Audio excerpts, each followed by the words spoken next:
Well, I've gotten myself into another little trap that I didn't count on. This is a very good friend of mine's 2011 Impala that I bought off of him for basically scrap iron.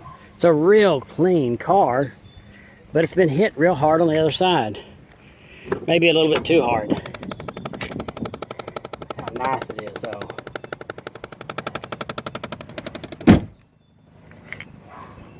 I like the fact that it's red. That would be a good visibility car for my daughters to learn to drive in if I can straighten it out.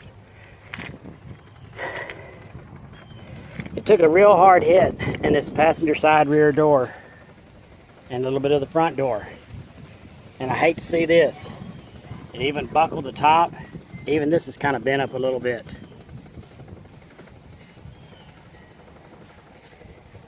I'm going to see if I can straighten out the main structure of the car.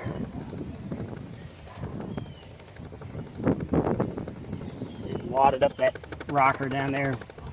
We'll see what I can do with it. I'm not going to spend too much time on it. But if it'll straighten up and accept a new door, pair of doors, and I can paint it red, those doors, and then, or better yet, if y'all know anywhere in the Dallas-Fort Worth area in a wrecking yard where a red Impala like this is, let me know. I'd like to buy the doors off of it. But anyway, we'll see what can happen here. Got my shade tree here hooked with the chain and come along to pull against.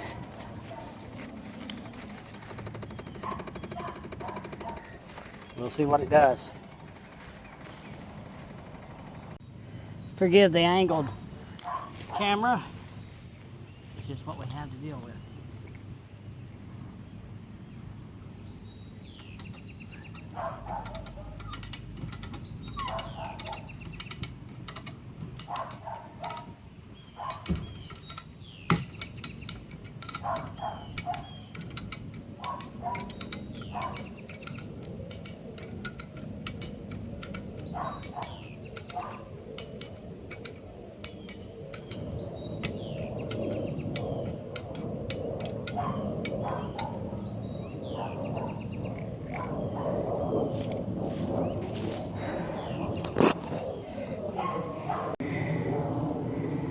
I should have pulled the back seat out so I can beat on it inside with a hammer, but it's coming. It will pull, I think.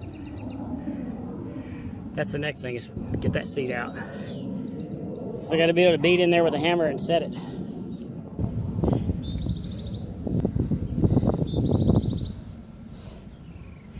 Like I said, if I can straighten this thing out, it'll make a car, clean car for my daughters, and it's cheap. Like I said, I've bought it for scrap iron. Can't go wrong with that. See, already it came out a bunch. But now it's time to beat it with a hammer. As you can see, I've got the back seat out where I'm free to beat. I got the chain with some pressure on the car, pulling on it. Big old 10-pound sledgehammer. A little bit too much. Better to have too much than not enough. But like I said, there's some pretty good pressure on the car.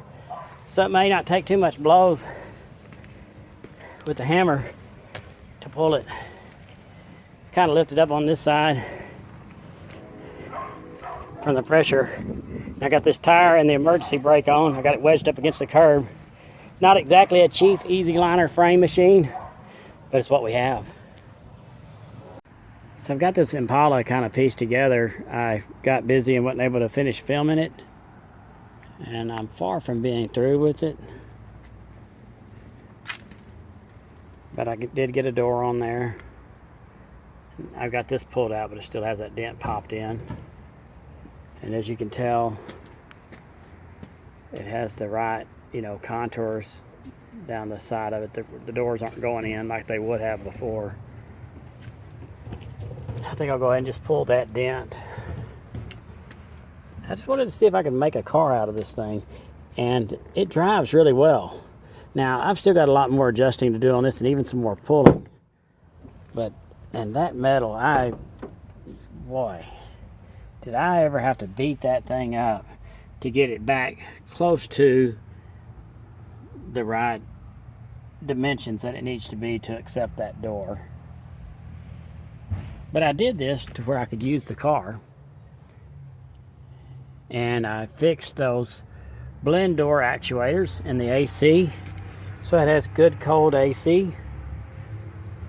And I've driven this car for several hundred miles, and I like it quite a bit. So I may go to the wrecking yard. I will probably just cut that metal out and replace that section of metal, because I don't see any way I can really straighten that and make it look that nice. I mean, I don't know, I may straighten it some and Bondo it. It's the door jamb in a newer car that doesn't really matter too much. It's not like it's a 57 Chevy. I do love these cars though, and this thing drives so nice, and it is so clean. It's well worth saving. And like I said, I've still got quite a bit more I need to do. You know, I need to put this metal back in, or the plastic moldings. Tell you something neat also on these newer cars I like, is that the wiring harness for the power window doors, they unplug at the door jamb instead of having to feed all these wires through. Just something to remember. Originally this car has black door panels. My replacement door came with a lighter colored door panel, and I'm almost thinking about going back to the wrecking yard and getting some more of the lighter colored door panels just to lighten up the color of the interior.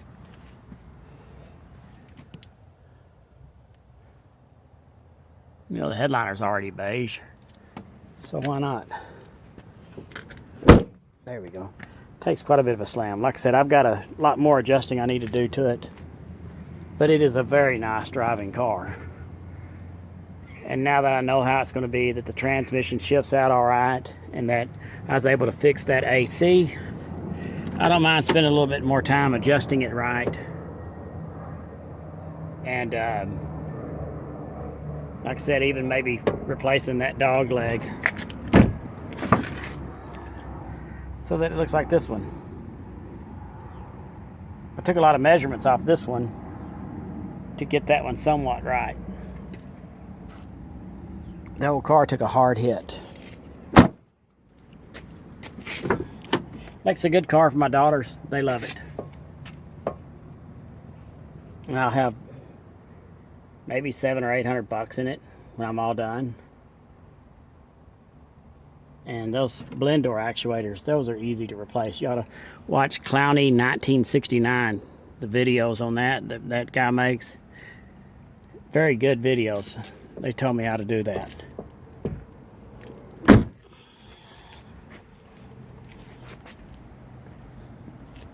some point I'll make a video of it with the door painted.